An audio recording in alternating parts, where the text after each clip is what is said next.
The Committee on Environment, Land, Agriculture, and Procurement Reform calls this informational briefing to order. It is 9 a.m. on Friday, December 28, 2018.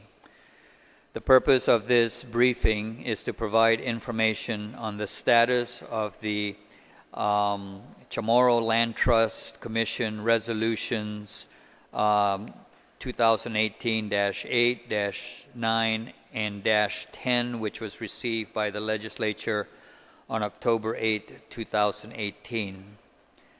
And to provide an update on the staff report with respect to those three resolutions.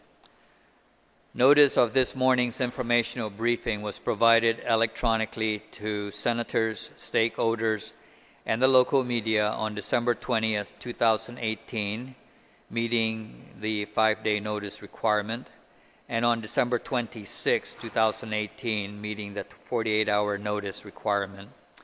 And it was also printed in the Guam Daily Post on December 27, 2018. And so the requirements of the open government law have been met.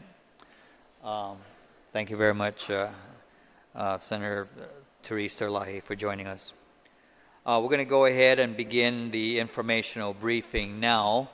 And I'm going to have the Chief of Staff for the Committee on Land, the Legislative Committee on Land, to provide the information update based on the work that has been undertaken by the committee under the guidance of the Chief of Staff, Mr. Joe Borja. So I believe the PowerPoint presentation will be, there we go. All right, so go ahead, please proceed. Thank you very much, Mr. Chairman. My name is Joseph Borja, Chief of Staff for the Committee on Lands in the office of Senator Tom Ada. The status update and staff report is in response to the October 8, 2018 transmittal of 3 resolutions from the Chamorro Land Trust Board of Commissioners. Each of those resolutions were unanimously passed by the Commission. I'd like to provide a brief summary of each resolution. Resolution 2018-8 was information... Audio, one moment please. Can you advance to the next slide? There you go, thank you. Yes, thank you, Senator. Each of these resolutions had a specific purpose. Resolution 2018 was the Chamorro Land Trust Board of Commissioners ratifying 2,877 good leases. These were the leases that the Attorney General said were voidable because explicit approval and signatory was not ratified by previous boards and commissions. Just as important, though, in this resolution -08 is the identification of 102 switches and transfers, which we will address in the committee staff report.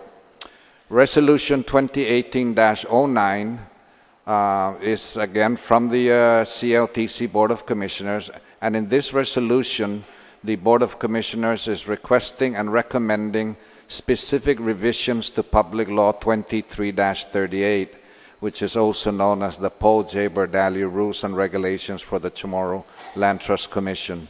So that -09, Resolution -09, actually is a request from the CLTC Board of Commissioners to make specific revisions to the public law, to the rules and regulations. Resolution number 2018-10 actually requests the legislature for 2 actions. One of them is requesting the legislature to validate the ratified 2,877 good leases, and secondly, for legislative authorization and ratification of leases issued from switched application dates. These are what is commonly known as the 102 switches and transfers. So basically, that is the status update on those resolutions that we will address. 2008, the 2018-08 resolution, the committee staff is recommending that since the commission... excuse me, can you just, on your briefing objectives? Okay, the briefing objectives is to better understand the process used to review the voidable and the now unvoid leases. And basically, we were looking for what was done and why it was done. And the second objective?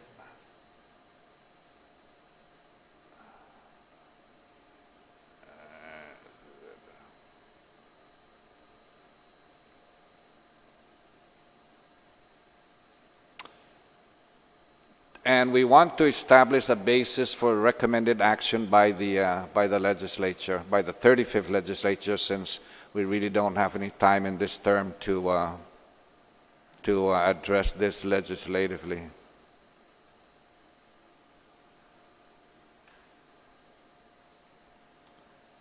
The basis for the recommended action for the 2,877 leases that were deemed voidable has already been, those leases have already been ratified by the Commission in their authorized authority, in their authorized power.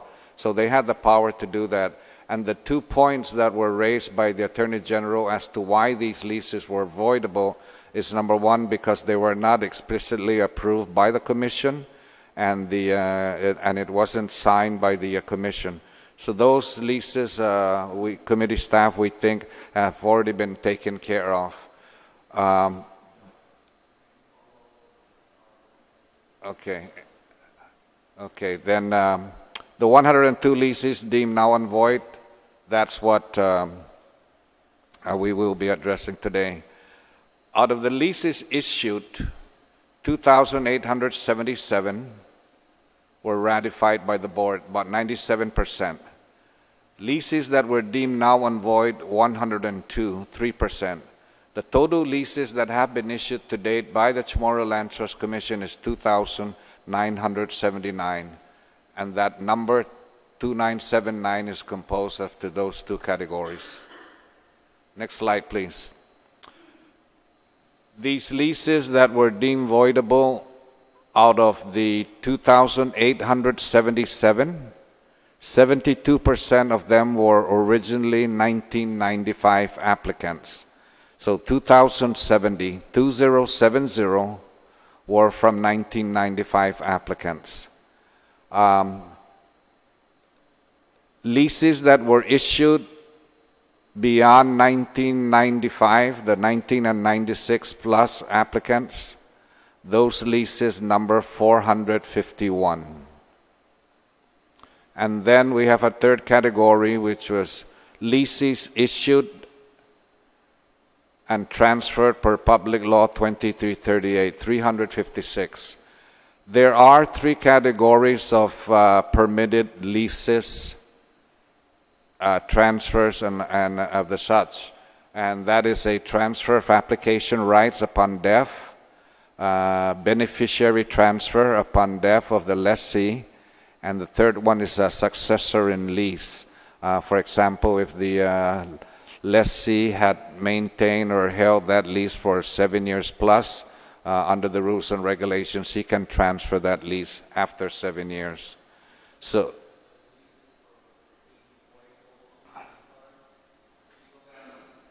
can you go back one slide, please? So the leases were voidable simply because they did not go before the CLTC Commission for its stamp of approval? And they didn't sign it, but more or less under the parameters set by the Attorney General's office, that leases, they weren't allowed, the Commission did not have the authority to transfer or switch these leases. They had authority under those three items in the rules and regulations, but not for these these 102 particular ones. Understand.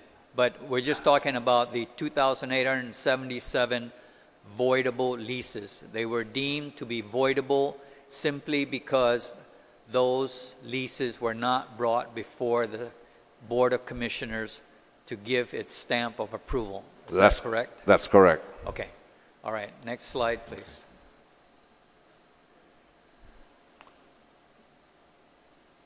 So the now and void leases, these were the result of a switch of date and time that were not allowed under the provisions of Public Law 2338.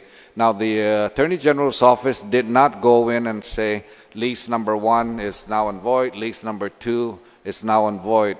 What they did is they issued a parameter that said if your lease was a result of a switch of date and time, it is now and void. The land management staff and Chamorro Land Trust Commission staff then went into the database to check and see what leases were issued as a result of a switch of date and time, and they came up with the number on 102. So the designation of each and every one of those 102 was actually done by land management staff and Chamorro Land Trust Commission staff. The Attorney General set the parameters, but the specific lease number 1, now and void, lease number 11, now and void, those were done by staff that declared that they were now and void. Next slide. There has been a question as to, the approving officials on this switches. So out of the 102 switches, transfers, one of them was ordered by the Superior Court of Guam in a domestic case. 3 were approved by previous Board of Commissioners of the Land Trust Commission. 9 were approved by Joseph Borja, who was the director at Chamorro Land Trust at that time, myself. 9 of them. 1 was approved by Jesse Garcia, who was the director of the Chamorro Land Trust at one time. 1 of them. Another 1 was approved by Jesse Leon Guerrero Perez, director of the Chamorro Land Trust at that time. Monty Mafnas, who was the director of land management and CLTC, 6 of them.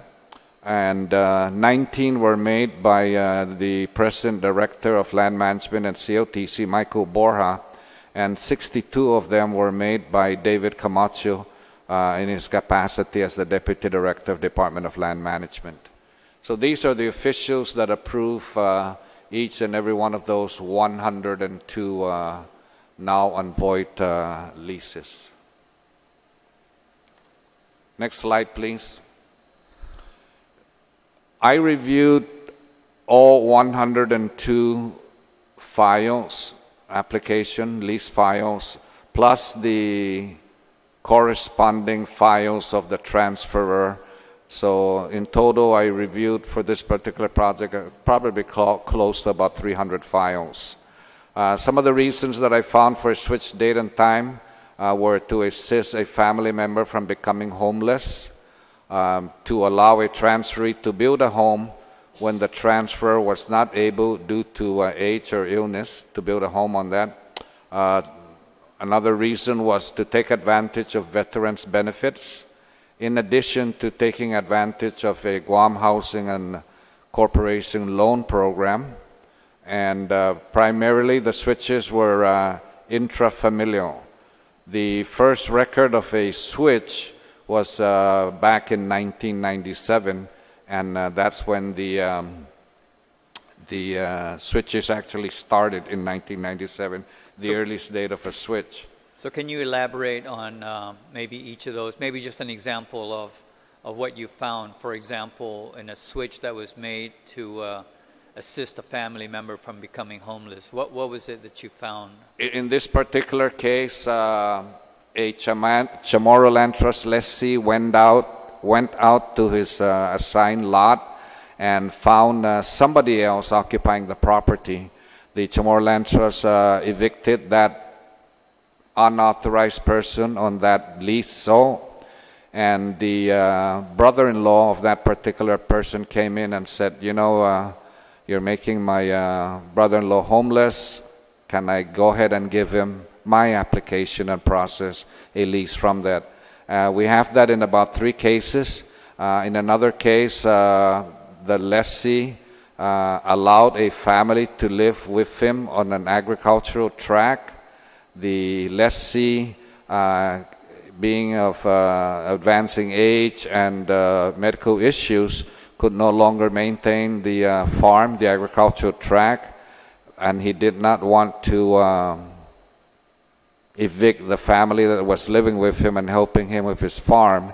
So he requested the land trust to see if he would be able to transfer his lease to that family that has been living with him for so many years. Another advantage, another reason for switching the date and time was and adding a spouse, because some of the switches are not really switches. I believe there's about 3 or 4 of them where they added a spouse. They wanted to add a spouse in a couple of cases because it was the spouse that had the veterans benefit qualification rather than the wife, for example. And also we have this issue with the Guam housing loan programs, that it has to be the lessee to be on the loan program, to be on the loan, the mortgage loan, and it happened to be the wife or the spouse. So by adding the spouse to the lease, then they qualified for the Guam Housing Corporation loan. In one particular case, the family was living in a bus, in an abandoned bus. Because of the switch and the subsequent granting of leases, they qualified for Guam Housing Corporation loan, and now they're living in a modest home, but it is concrete. It is financed by Guam Housing and a very low interest rate. And now when a storm comes up, that family doesn't have to go seek shelter at the school. They can shelter in space. So there were reasons for those transfers to take advantage of loan programs. The switches, of course, were primarily intrafamilial. We did a breakdown this morning. Parent to son switches, 27 out of the 102. A parent to son is 27 transfers of the kind. Parent to daughter, 24 switches of the kind. Brother to brother, 7. Sister to sister, 6. Aunt/uncle to niece or nephew, 11. Niece or nephew to aunt, 1. Spouse, adding a spouse, 9. 2 to caregivers, caretakers. 1 to stepson. 1 to a sister-in-law. 3 to a brother-in-law. 4 to a friend or acquaintance. And 3 to a grandchild. So by and large, the largest percentage of transferees was really intrafamilial. The only one of them in here really that about 6 of them, 7 if you include the stepson, are probably not blood related, 2 caretakers and 4 friend transfers. Next slide please. Views about the switches. When I went through the process here, I did not really look for names. I was looking actually to see what was done, why it was done, and eventually who did it. And eventually, like I said, we found a lot of them were familial. This list of 102 came about because the Attorney General's office was looking over the Barrigada Heights situation and found that within the Barrigada Heights situation, there were leases issued that were derived from a switch or a transfer. But insofar as outright fraud, I did not find anything like that. There are 2 leases in there involving a daughter of a land management official and 1 involving the daughter of a Chamorro land source official. But other than that, really I do not find anything that would suggest that fraud was involved. The reason for the switches, they seem rational, they seem compassionate, and consistent actually with the ideals of our culture of taking care of our brother or sister tomorrows. To allow for any future switches, compassionate switches, rational switches, will require changes to the Chamorro Land Trust statute. Again, there are switches and transfers that are allowed, but the 102 that are listed here were determined to switches and transfers that is not authorized and not allowed under existing Chamorro Land Trust statute.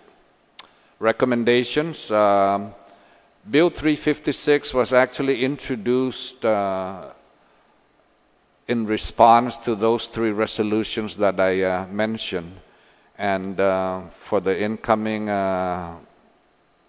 legislature, the 35th, if they want to take up the issue, if they want to take up the cause, a lot of research and a lot of work has gone into Bill 356.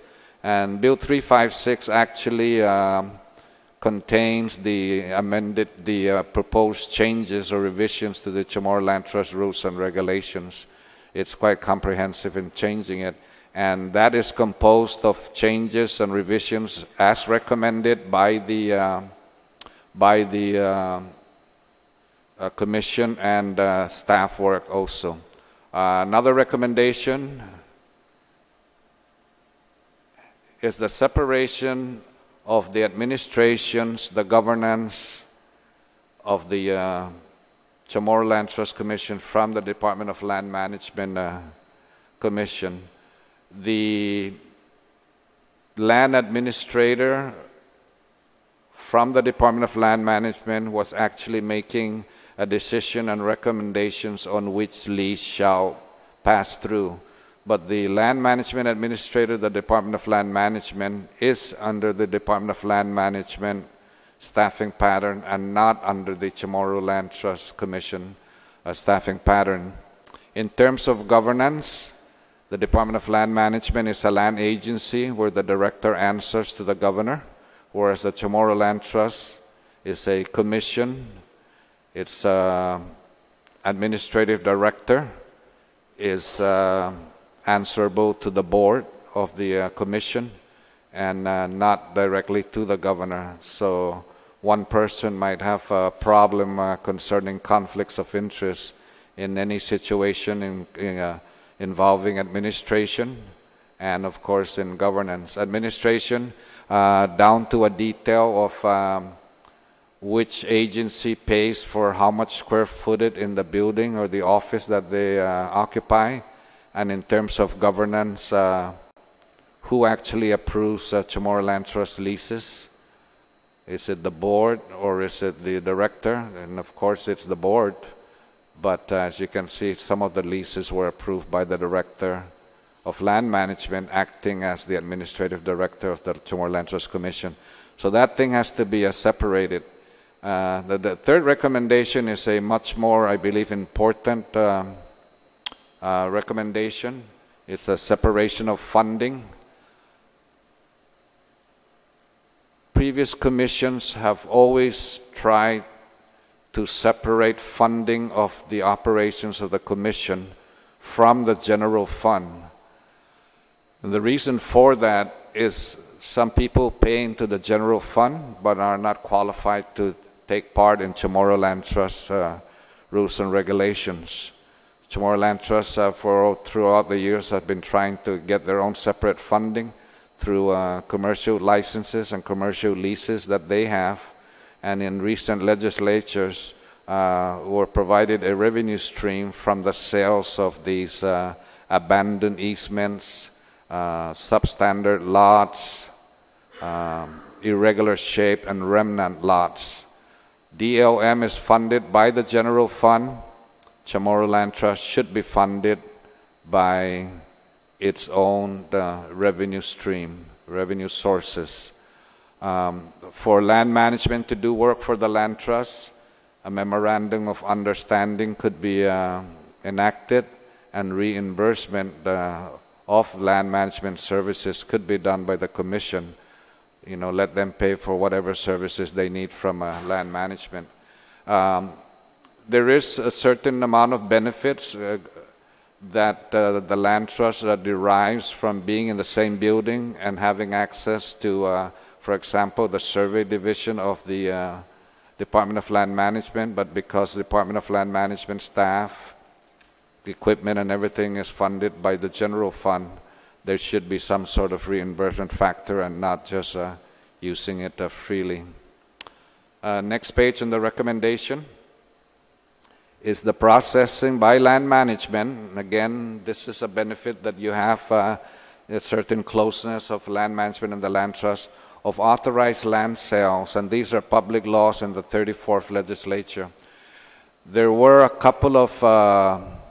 certain amount of land sales that the Chamorro Land Trust did receive in the amount of a total amount of about $650,000, and that particular $650,000 was taken by the administration and utilized for other purposes other than Chamorro Land Trust operations or usage. Having said that, though, there are approximately 3 or 4, maybe 5 public laws already where the authorized sale would probably total approximately $300,000 to $400,000. So that money should be coming in. Those are already public laws, and land management, though, has to be the one to process that. The number 5 recommendation is of all these people that have been bypassed and all these people in the 102 leases that are now on void, the commission is highly recommended to create the position of counselors, and these are counselor land agents. Yeah, and you could say that they're already required to this, for issues such as their application. Why is my application taking so long? How come I haven't gotten a lease? I've already been shown my lot. How do I get water to the property? How do I get power to the property? How do I get to the property? In some cases, there's no roads, So, and this is not additional creations to the Chamorro Land Trust staffing pattern. This is just a designation of certain land agents to attack a specific problem of these people. At the oversight hearing, we had about 21 people who indicated their problem and their situation, and these particular land agents could address those specific concerns, as they should be doing, but it's come to a point where they really need not just processors, but they actually need counselors as to why some of these people don't understand the process of getting that. GWA will not approve your application for power if you don't have a lease. Chamorro Land Trust Commission won't give you a lease if you don't have a survey. And if you're in one of those 102, you have a certain problem that you may not have an application in, but you may have been occupying that property since 1995. And like that. So just to attack specific ones, all of the reasons for delay in leasing and delay in infrastructure is not the same. In some cases, you can't get power and water because you don't have a lease. In some cases, you can't get power of water because there is no power and water in that particular subdivision. So, the reason why you can't get power and water should be looked at and then set down on the track, hopefully, to get power and water.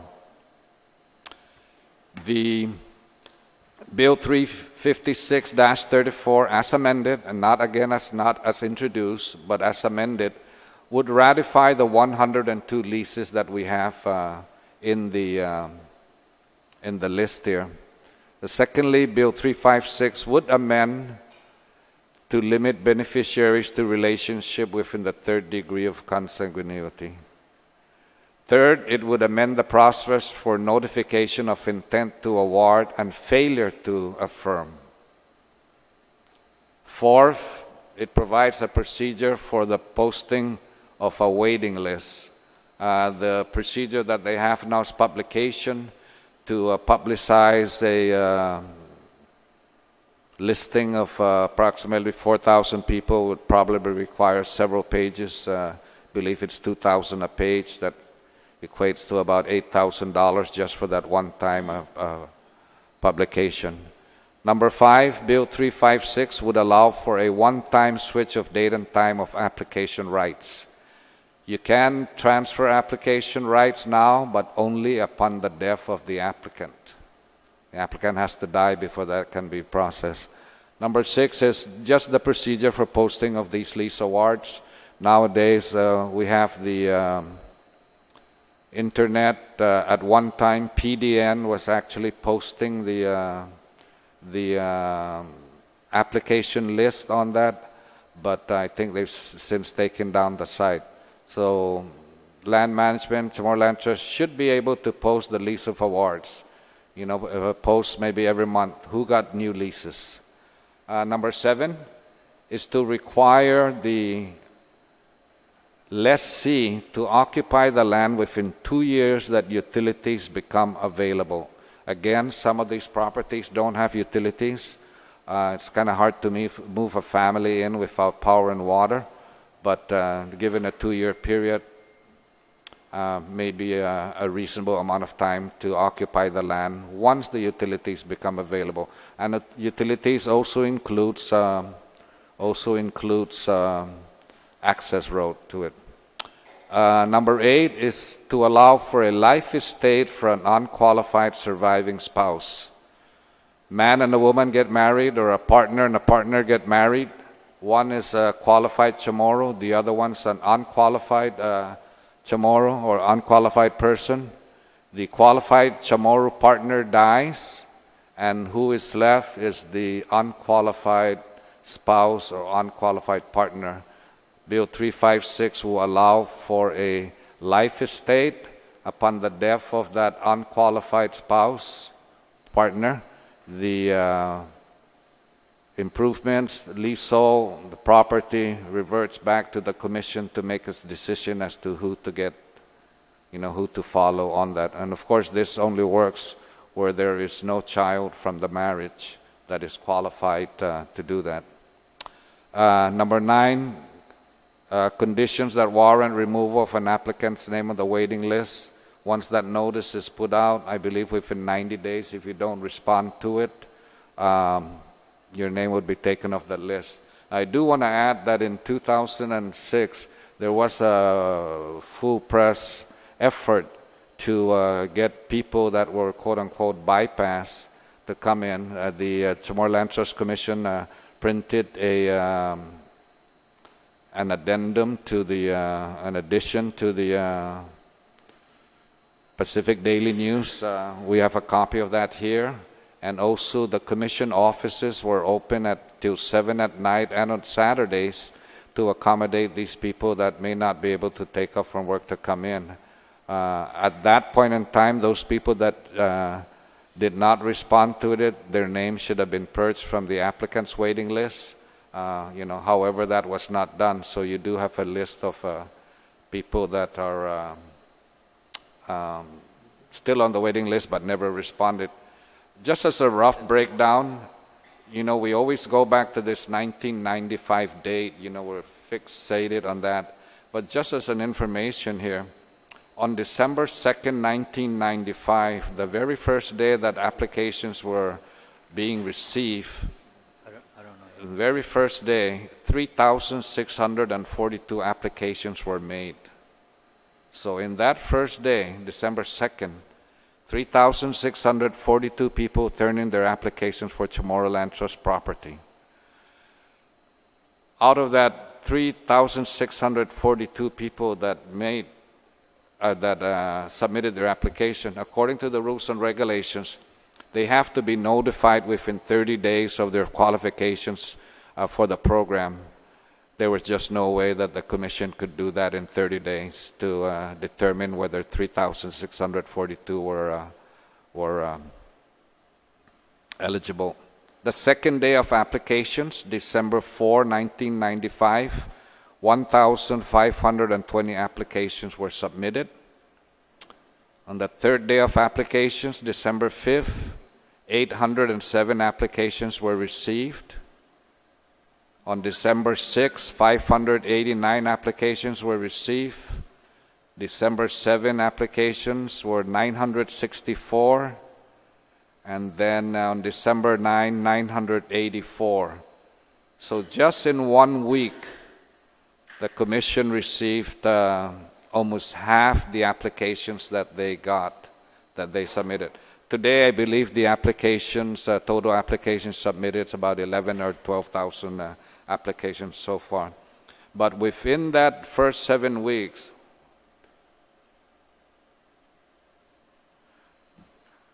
the first 7 days actually, you had about pretty close to 8,000 or 9,000 applications. And within 30 days, the Commission, by the rules or regulations, were supposed to have told this 8,000 to 9,000 people whether they're qualified or not. And so that was an immense load to begin with. And then subsequently after that, for the rest of December, they were coming in 63, 51, 43, 22, 29, 27, 75. So it dropped substantially from the first week of applications on the intake. So in that first week of applications, you had about 8,000 to 9,000 of the applications submitted, out of a total today of about 11,000 to 12,000 applications. So that's what the Commission is looking at in terms of numbers. So that's why when somebody says, "What date application are you handling?" We're handling 1995, and they say, "Oh, damn, it's 1995. It's 2018 now. That's 23 years ago, and you're still on the 1995 applications." But that's why that we're still on the 1995 applications. Now, after that process was set out to notice those people that were so-called bypassed that came in, that it should have been purged, but it wasn't. So that's the situation with that, with the status of those bills or those resolutions rather. The staff committee again went through each one of those 102 files, and again this information was actually transmitted by resolution to the committee, and the committee chairman wanted to take a look at each of those 102 applications. Of the 100 leases rather, that now and void, of the 102 leases that are now and void because of the switching, 86 of them are from original 1995 applicants. 1996 and later applicants that were issued leases in this 102 or 16. But for the great majority of the part, 85 of those 102 were from applicants that applied in 1995. Can you elaborate on the review that the committee made on the 2,877 leases? Yes, on the 2,877 leases, we did a review. We did not review each and every one of those files. We reviewed approximately 10%, 280 of them. And the first batch that I reviewed, because of the filing system that land management had, the first 20 or 25 that I reviewed were in alphabetical order. I asked land management to give me every 10 files. Give me the first lease issued, and then number 10, and then number 20, and then on so forth, so that it wasn't an alphabetical set that I was looking at, but rather a set that I was looking at and when they got their leases. I found no substantial concern in any of those 2,877 that would declare it null and void. Okay. All right. Thank you very much. I also want to recognize with us this morning is the chairperson for the Chamorro Land Trust Commission, Ms. Pika Farron. So did you have anything that you would like to add? None. Okay. Speaker Talai, did you have any questions or? Thank you for the presentation, Joe. I would like to ask if are the recommendations all taken care of in the current version of 356? Other than the processing of those bills, public laws previously passed, recently, some of them for the land sales, yes, for the most part, all of them are in there. But I think on the recommendations, I believe there was 9 that was listed. Yes. Those were just the one-liner summaries of, for example, how to deal with, I believe there was a section there which specifically addresses the issue of allowing for the switch of time, the time and date of the application. So it spells it out there in that amended version of the bill. It also, for example, has in there the recommendation about, in the Chamorro Land Trust, the award is supposed to be given based on first come, first serve.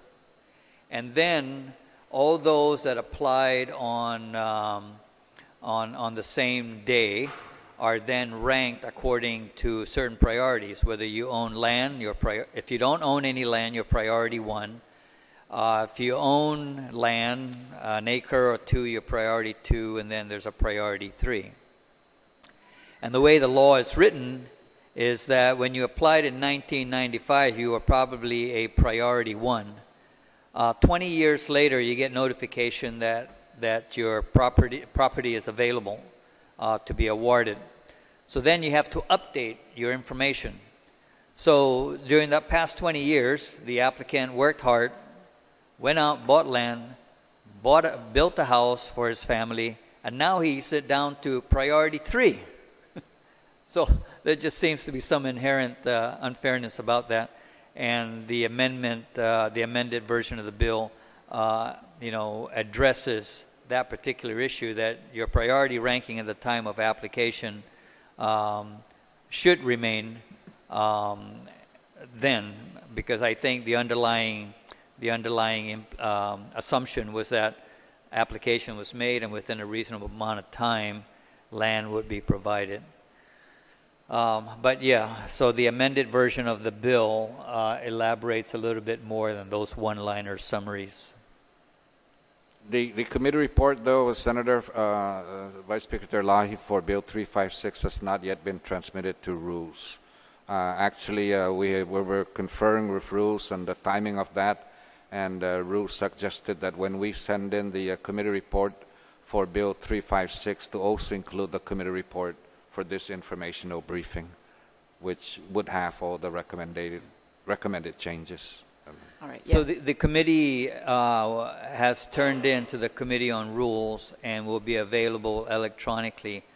The transcript of the oversight hearing, the public hearing that we had on Bill 356, the transcript that will be provided for this particular informational briefing, and whatever other information, all that will be on record as a starting point. The committee chair and the committee vice speaker, there's been some question, why are you having an information briefing? The term is almost over. We wanted to get this on the record for any potential future action that might be taken by the 35th legislature, and to have all these things documented, because you had the oversight hearing like that. Unlike, for example, if you wanted to get a committee report on the original Public Law 12226, you can't find that. Somehow it's lost, So we just wanted all this information to be on the record, and that's why, we suggested to have this informational briefing. I appreciate the info being put on the record. I'm hoping some of the things that you read, there were some lists that you could also add those into the committee report. Those were helpful also. Yes, you know, in the old days, in 1995, you were required to give your social security number when you do the application. So there is a certain amount of information that, you know, should be redacted before you. But for the most part, what I said here, you know, we have available, and we'll just have to sort out the privacy issues as to what we can submit. For example, you were able to give us additional information as to how many of the were non-blood related transfers versus, you know, when you describe family transfers, things like that. All right, so one of the recommendations is to separate DLM and CLTC. And I've heard this over many years already. And when did this merger occur? I believe it's the result of a organizational advisory number 5, 9, and 10 under Governor Calvo. That's when it actually. So 2010, I believe it's 2010 or 2011. Yes. All right. I can have a date for you. I have copies of that in here. Are there any recommendations here that they also seem to sound like some of the recommendations that have come from the Chamorro Land Trust itself, the commission? The revisions to the public law, actually, a great majority of them came from the commission themselves, and those were actually listed in the resolution 09, I believe. They actually had the thing in there and formatted it, you know, what was removed. So that information as to what changes they requested, revisions they requested, would be in resolution 09. When we received that, the committee staff got together, and just based on their information that they received from other applicants, because we do get a certain amount of applicants that come directly to our office, but also specifically, for example, to address that case with the HUD situation, the last one that was just ordered by the judge. You know, that was a case where the surviving spouse was not qualified to have a lease, but also that case also involves some family dynamics that are beyond the control of the commission. Yes, so back to the separation of DLM and CLTC, that recommendation, that's also been made by the Chamorro Land Trust Commission itself, hasn't it? I guess I was going to ask them, where are they in that process? Because my understanding is the Chamorro Land Trust has always had the authority and the mandate to hire its own director, administrator, and that the law was very clear that it should not be the director of the Department of Land Management. And so I guess I'll be expecting an update from the Chamorro Land Trust Commission on that eventually. Yes. But we've heard that over the years, even from other senators. And that was done by it wasn't even done really by an executive order. It was called organizational advisory. All right, and then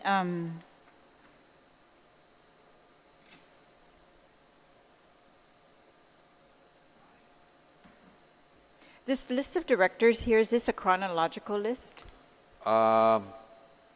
It says the approving officials, rather. When they on that one, let me take a look at it and see. Yes. Yes. Yes, I believe I was the first director, right? Just see. All right. So I think it is in chronological order. The only one that I'm not sure is between Jesse Perez and Jesse Garcia. Okay. And so I have just two questions on this. So on the first departure from the Board of Commissioners was approving these exceptions at one point, and then the directors. Was there any? Did you find any legal opinion or anything? Actually, on this, Madam Vice Speaker, I don't believe the first two are in chronological order. So if you were to ask the question, when was the first time a switch was done with, I would probably put Joseph Borja there on the top. I see. The other two by the Superior Court and the Board of Commissioners came later. Okay. Oh, all right then. That's what I was curious about. Okay.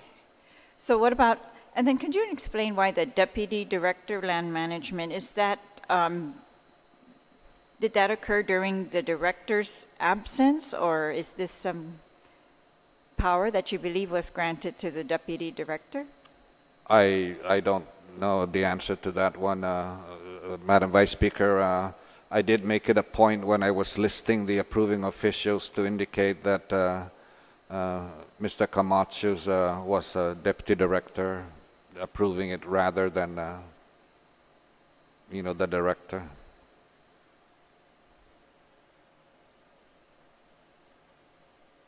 All right. Well, if you have any information that would say when these occurred, was there a director in place? That would also be helpful. That could I guess he would have been an acting director at the moment. That acting director of land management, therefore also acting administrative director of the land trust. I didn't go that deep into the research. All right. But the information that the commission provided in their Exhibit A, which is the comprehensive one, that can be found as to when Deputy Director of Land Management approved that particular lease. Which date, and then you'd have to go back to the timesheet of the director to find out if he was on leave or off island or something of the sort. All right. I'm concerned about these things, especially with this ongoing litigation. And but did you find any legal opinions from these past times, kind of advising the commission to act in this way or anything like that? No, there wasn't. The only thing I could find of was a Attorney General's opinion on December 1, 2005, which is succession to CLTC lease lands, but these concern properties that were already leased and not necessarily application rights or beneficiary rights.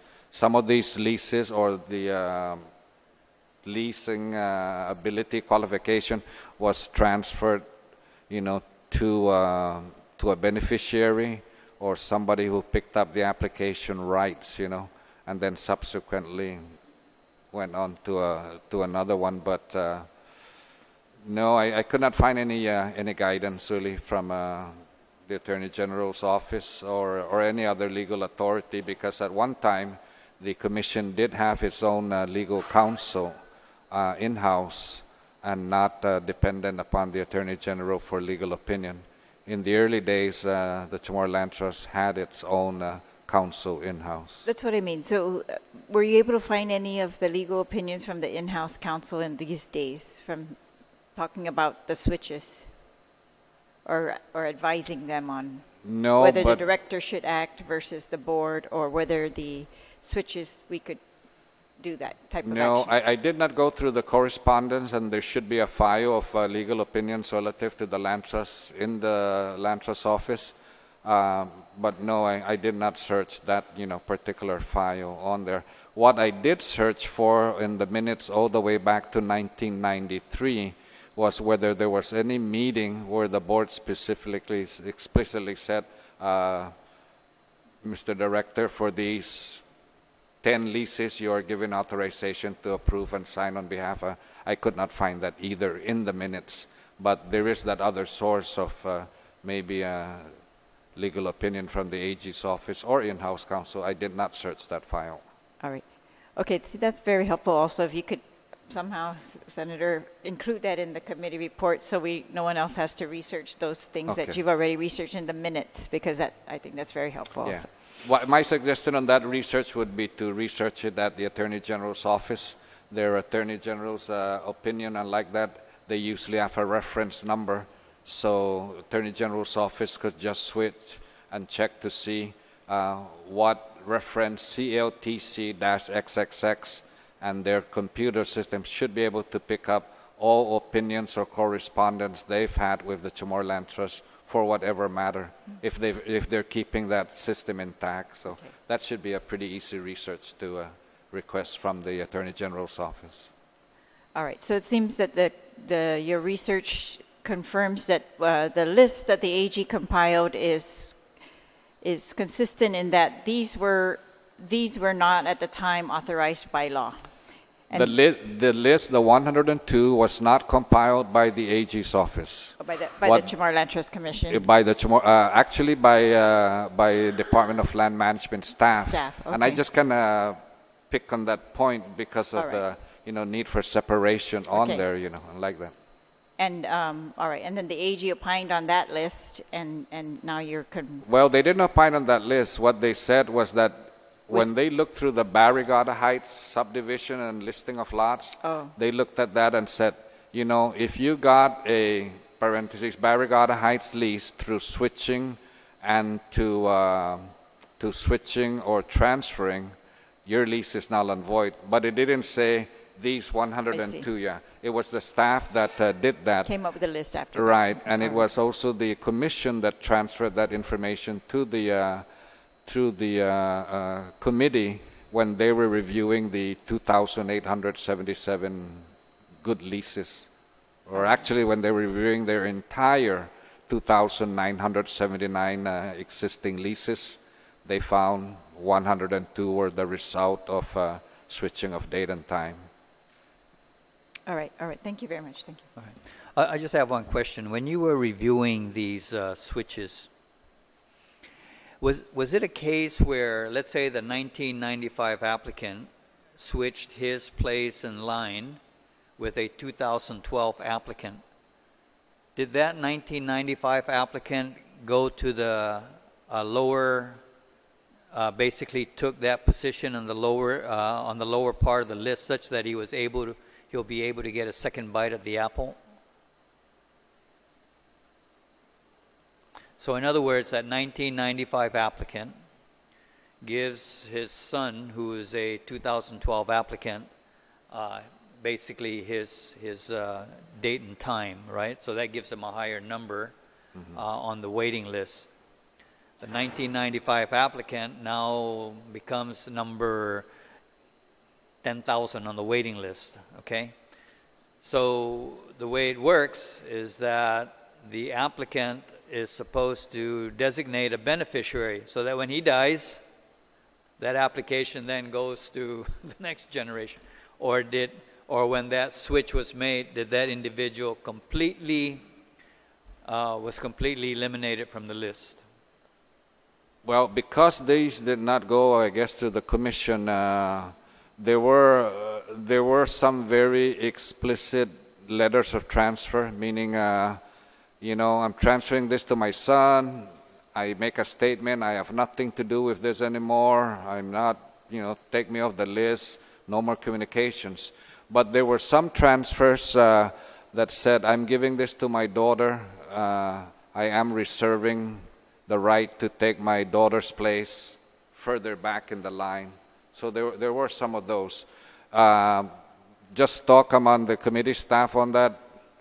If you give up your application to your daughter, that's that. And for some committee staff members, that should be it. You don't.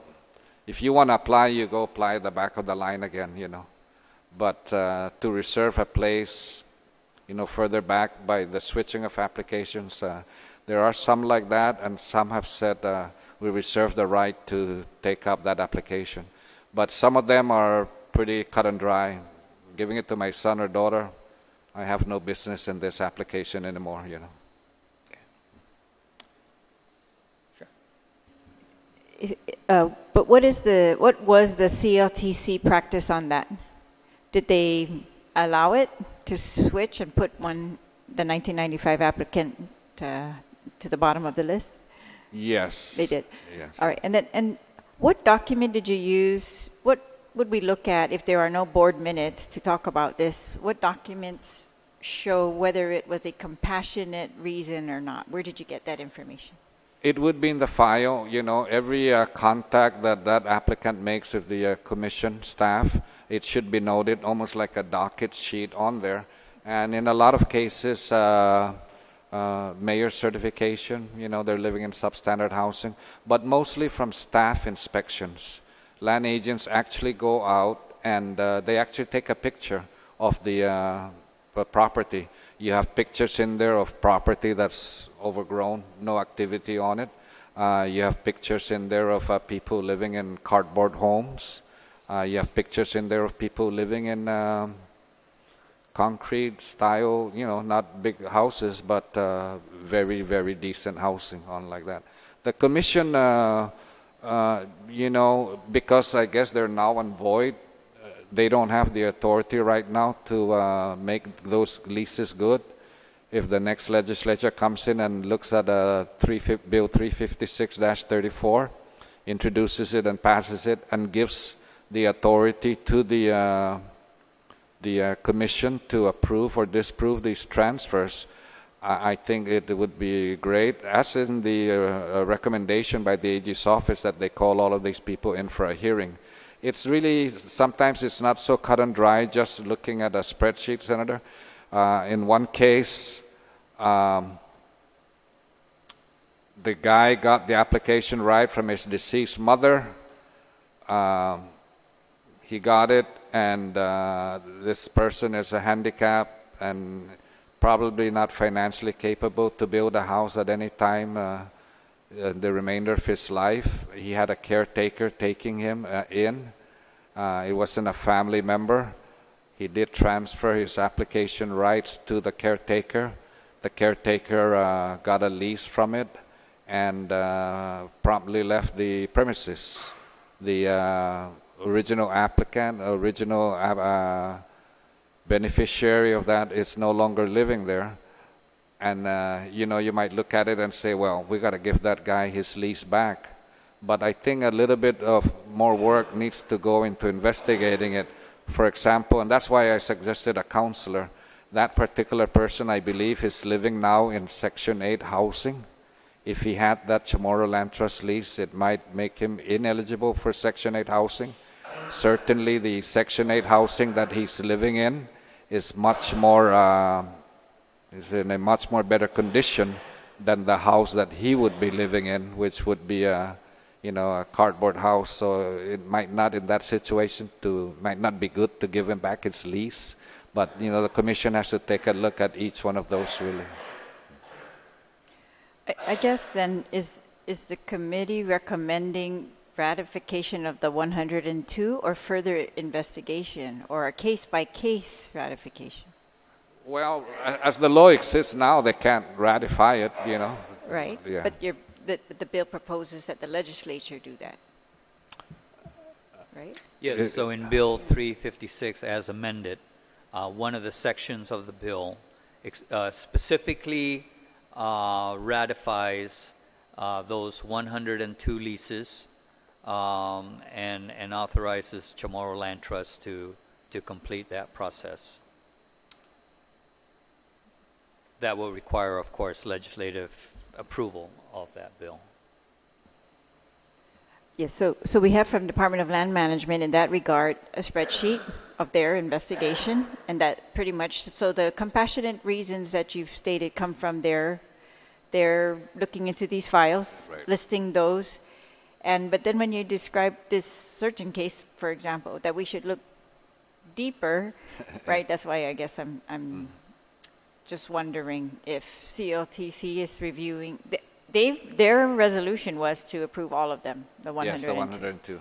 But then when I went back and I looked at the files, I talked to the staff. For example, the lease number 2 there, although it's in this switch list, that one's not a switch. In the terms that we think about, what they did was they exchanged lots. They're both first-day applicants. The guy's family's from Agat, and in those days you pulled a lot. He pulled a Jigo lot. This lady from Jigo pulled a Agat lot. She didn't want to be in Agat, she wanted to be in Jigo, so they just met and they exchanged lots. It was a lot exchange. It wasn't a switch of date and time. They were both first-day applicants, very much to the front of the line. They just exchange lots rather than a switch. Unfortunately, in the computer records, it said switch lots. So when the computer was asked to give me a list of all switches, it picked up that one.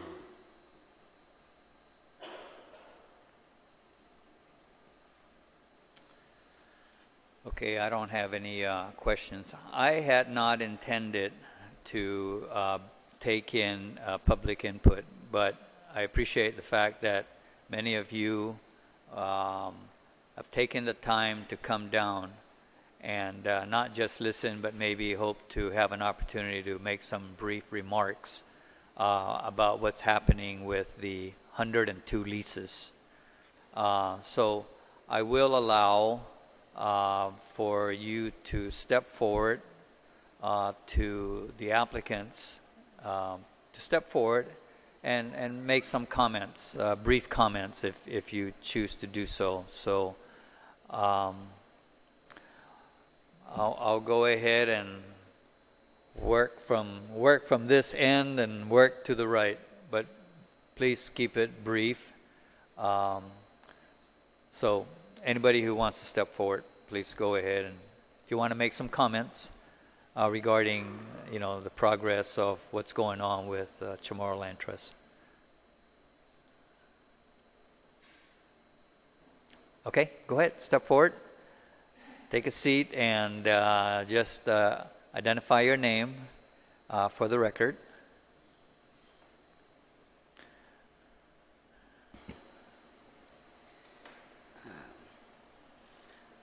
Buenas. My name is Lorette Guerrero. I was here during for the public hearing. Yeah, just get the mic closer to you, okay? I'm sorry. And I provided testimony. And what my concern was I'm one of the switch applicants. And at the time that we had applied, my sister and I, we applied for the Pocket area under my great-grandfather, Francisco Fea. And so my concern was if the switching does not get ratified, considering that my great-grandfather had lived there for more than 50 years now, is it possible for me to fall under that? Because it was, I believe it was Arendu Properties, and then Arendu fell under the Chamorro Land Trust. And from what I understand was families in the Arendu property were supposed to be given priority, and in our family's case, that didn't happen. And my aunt, Delphina Arciga, she just passed away 2 years ago, and she was never approached about the family being offered first priority in terms of leasing or continuing to lease the property under my great-grandfather's lease. And so, again, my concern there is if the legislature, the 35th legislature, does not ratify the 102 leases that were switched,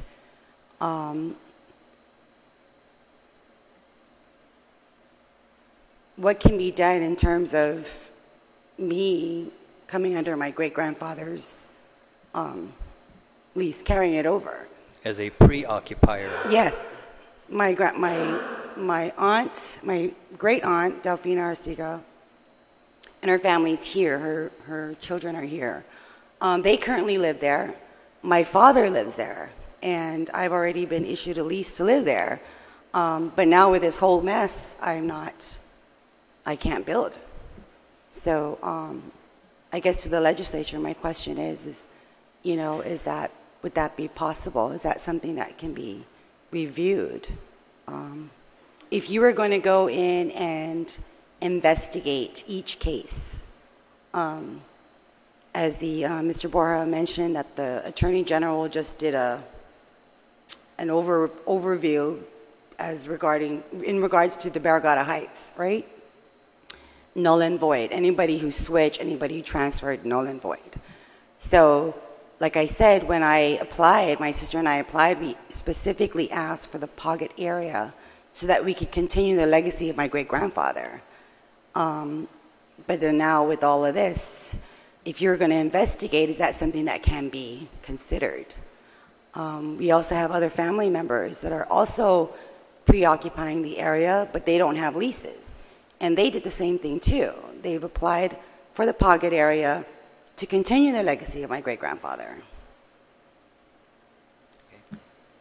So that's all I wanted to say. All right. Joe, did you have any comments on that, Joe? Well, I'm I've asking, known the Fea family to be up there for about 40 years.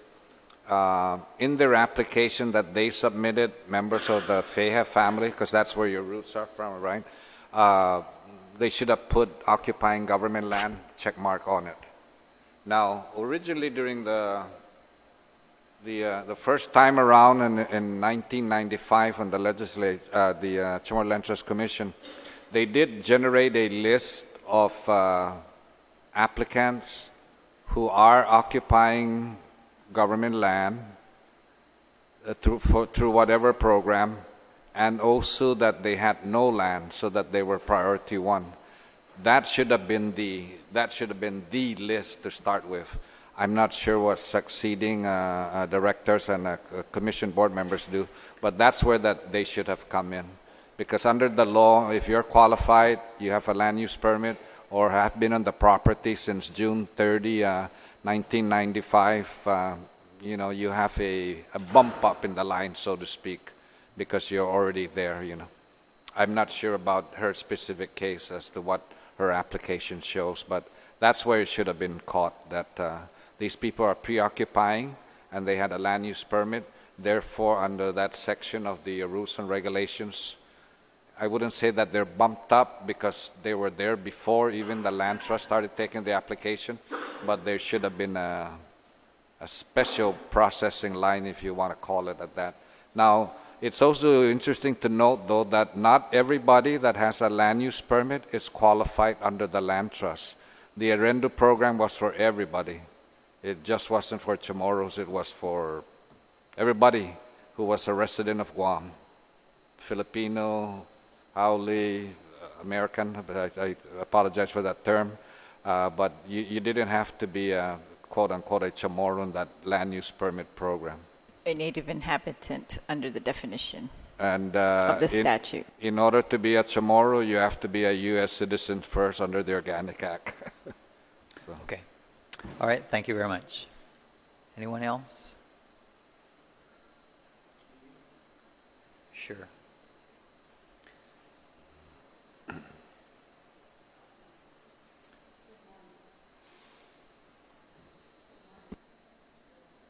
Turn on your mic, please. Good morning. Morning. Hi, my name is Norma Arcega Beneventi.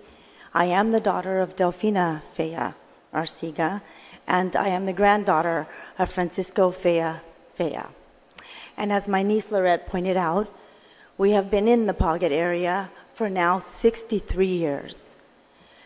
My mother recently passed away, and she had been going to the Chamorro Land Trust and showing all her documents and all that.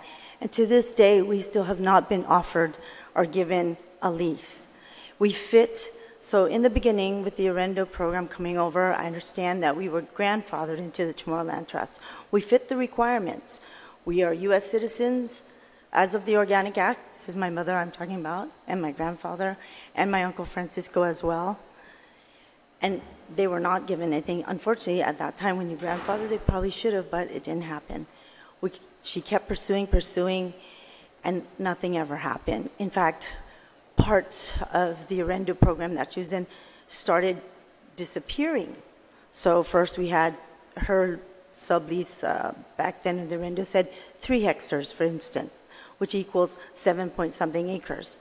To this day, we're down to 4. Because all the surrounding areas have been taken. So we feel that in lieu of what's happening right now, it's great that the Commission's looking at things and these leases, but I feel that there is an injustice done to the people. If we go by the Chamorro Land Trust rules, that happened and the applications of this 1995, there are 10 of us in my family. I know specifically that 2 of my siblings stood in line on December 2nd, 1995, through the whole day.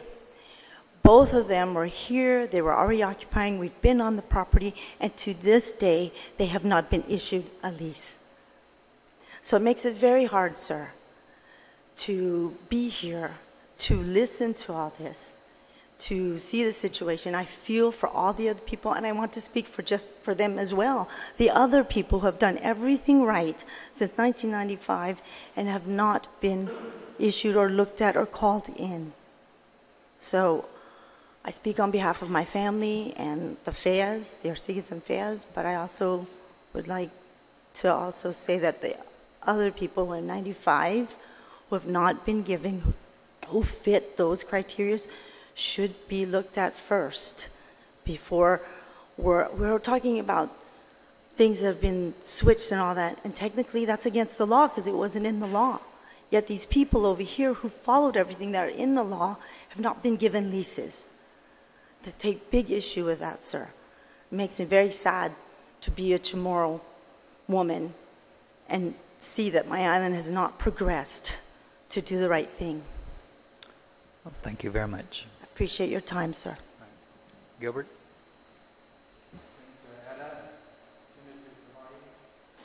Turn on your mic, please. Turn on your mic. Can you hear me now? Yes. Okay, I know you know me. So, anyways, I second a motion on her behalf and my family. After hearing what's been said, I think and I believe that there's a need for house cleaning. And certainly some more land trusts. I am kind of baffled with authorities because at this point I'm not really sure if the director is given authority to make, or even the deputy director to make approvals or approve anything. I'm kind of baffled. I think in that area, I believe there needs to be a house cleaning first before anything else because there's still some confusion. Okay, so that needs to be addressed first. And like my sister said, we have been living in Paga for many, many years. And our counterpart, our family, that were there also first. I try not to be long because I think I might be here all day. So I want to make it short and sweet.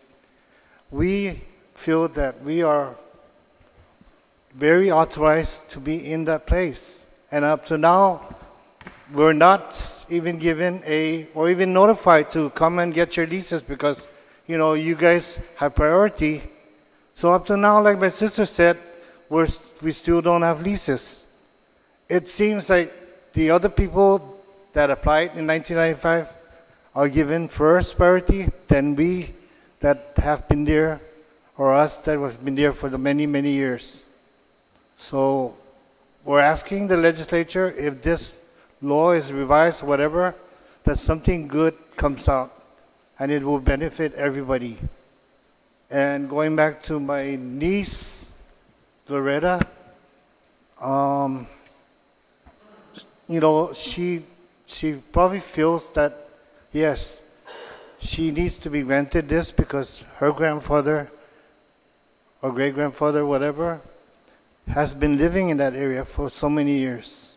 We cultivated a place, and as a matter of fact, I hope my mother's not tossing and turning right now from her grave because she has always been fighting for her right to live in that place because she said at one point in time that her placenta was buried there. Okay? So please hear us out. Make that change, make the right move, and, you know, whoever's authorized and authorized to stay there, make that clear. Because a lot of people are baffled and confused. And like I said, address the Chamorro Land Trust because we don't know who has authority. Okay? You guys, I'm hearing you guys and you're saying, well, didn't even when she was asking, Senator Deloy was asking, well, didn't Chamorro Land Trust, or wasn't Chamorro Land Trust at one point of time given the authority to elect their directors or deputy directors? And, you know, right now it's like, it's up in the air.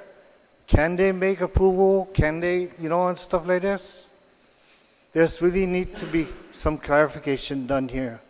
Start with land trusts, because we need to know, because we've been baffled for the longest and confused up to now.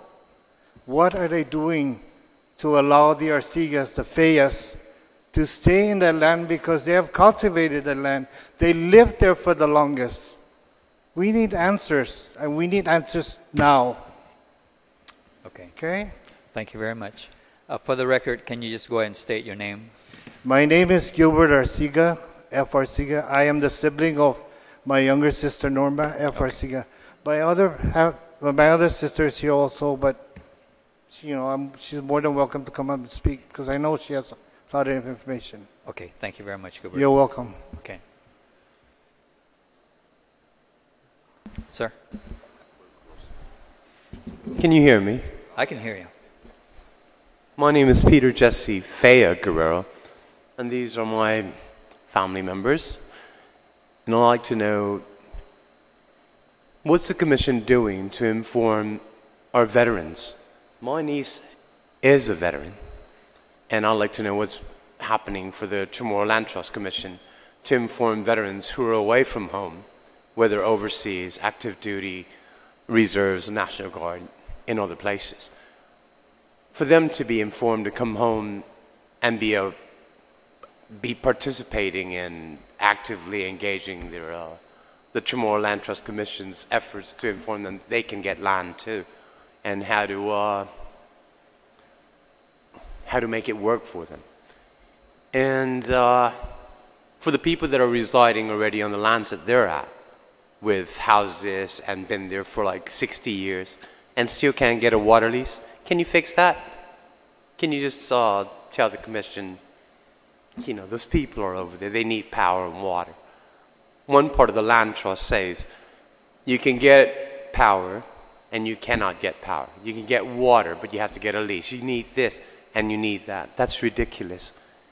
And I'm impressed with all of you guys out here that are doing your great job to at least enact your efforts to make the Chamorro Land Trust for your indigenous people, us, work better.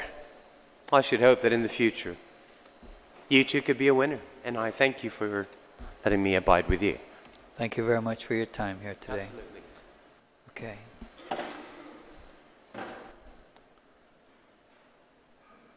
If anybody else wants to take a seat, please come forward.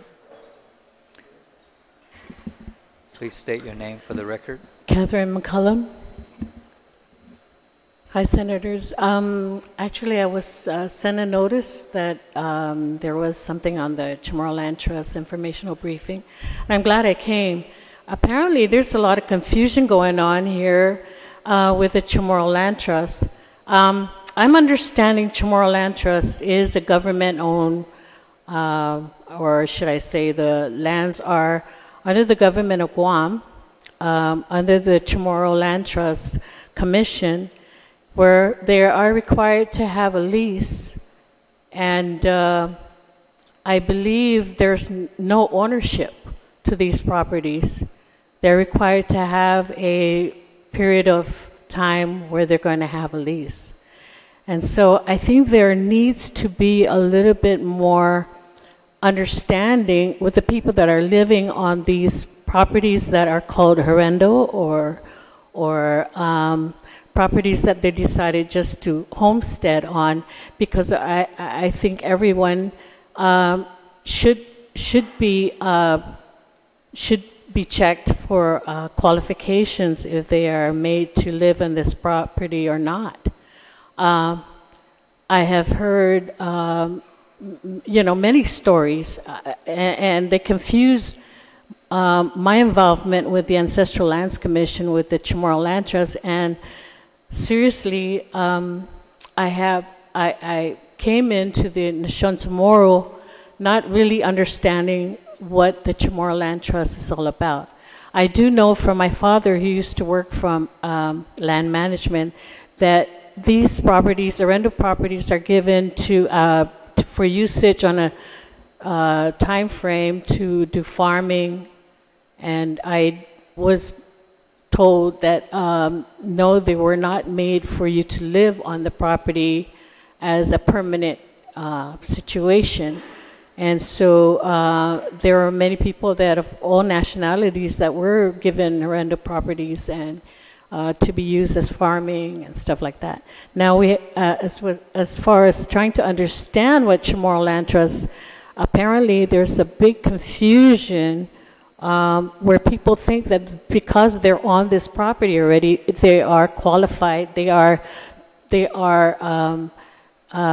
told that that they're going to be there forever. And from my understanding, a lease is something that's not permanent but temporary. And I think everyone needs to understand that these properties are not a permanent situation. It's a temporary. The government is giving you a certain time frame to stay there.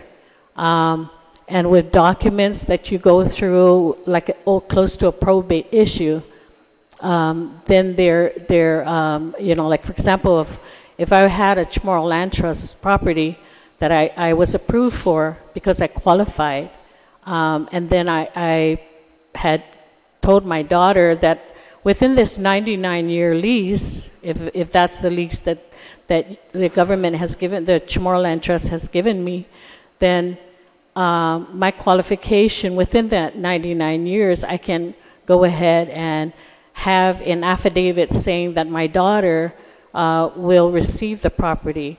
Now, if I didn't give that to anybody, then this property would be returned back.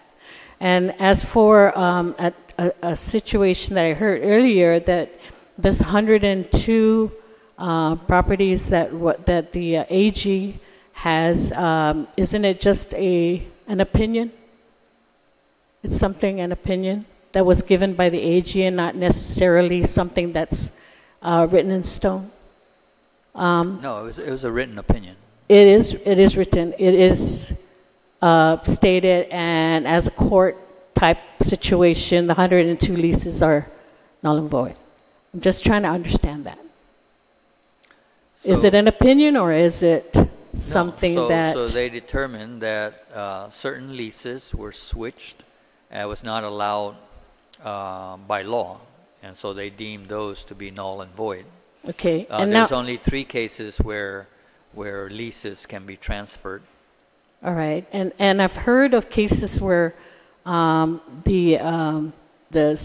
where the lands were transferred and approved by the commission, and it went through the steps of being approved. And if the situation were that the person did go through the commission and approve this switching, then I think that that's something that the commission can qualify.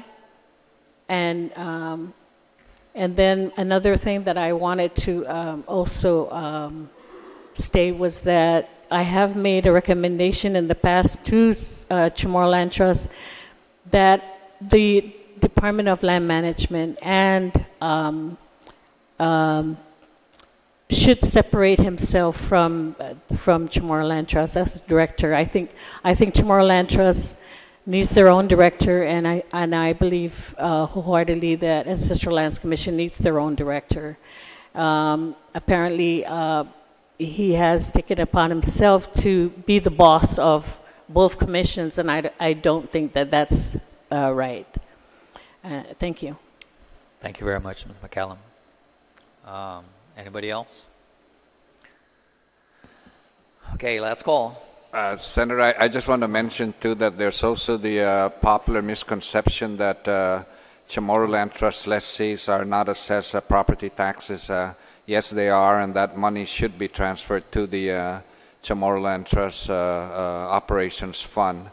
But Chamorro Land Trust lessees are required to pay pilot payment in lieu of taxes collected by the Revenue and Taxation Department and subsequently transferred over to the coffers of the Chamorro Land Trust Commission. In the last 3 years, the income has been approximately $90,000 to $100,000 from those pilot programs.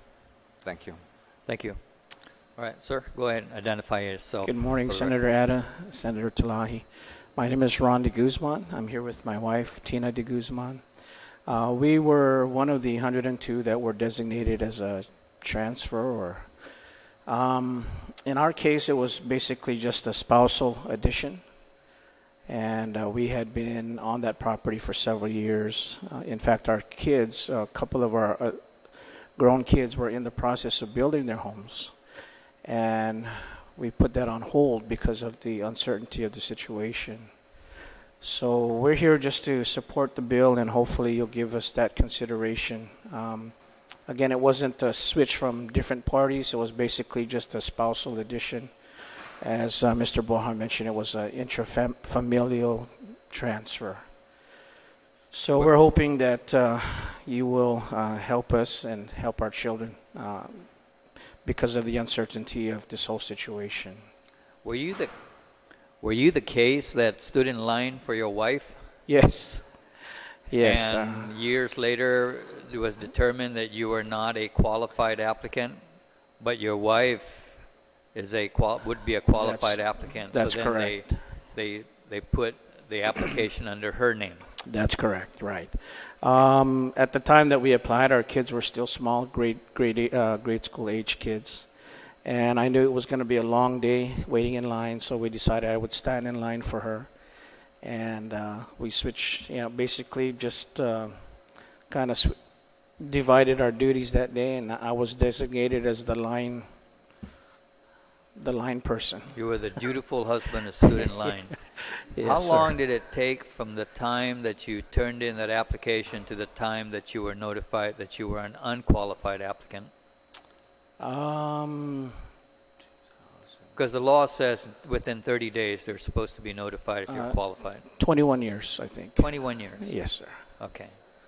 So I could have easily had put her name on the application at the time that I was in line, but we didn't know. We applied as a family. I applied as a head of household. I thought that was how we applied, but...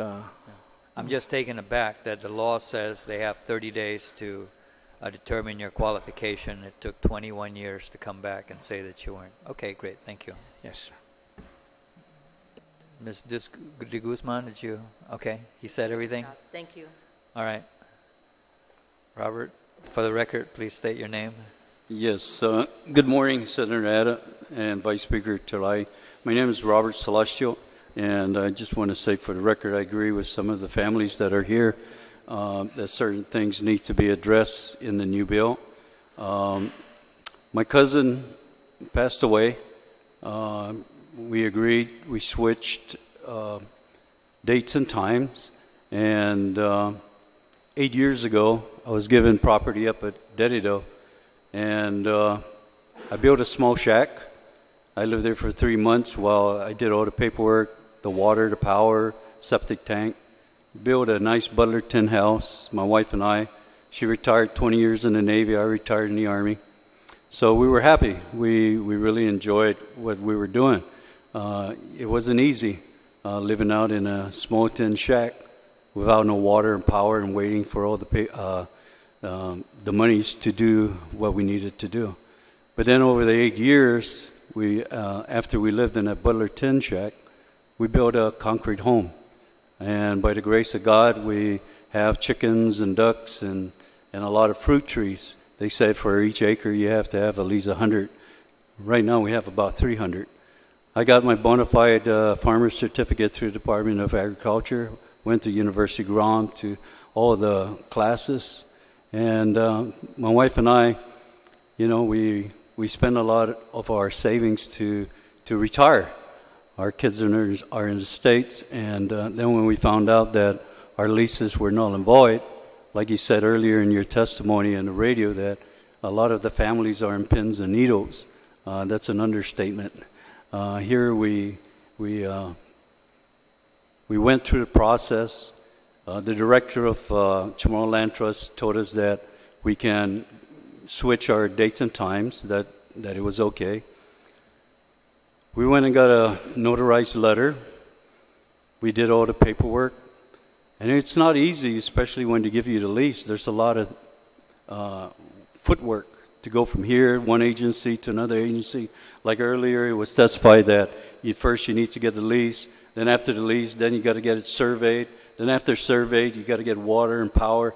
That's a lot of process to go through. And we did that in the past 8 years.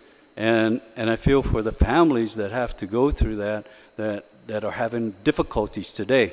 And I believe next year in the 35th Guam legislature with the commission and with the new senators, that hopefully they could really understand the process that what we go through.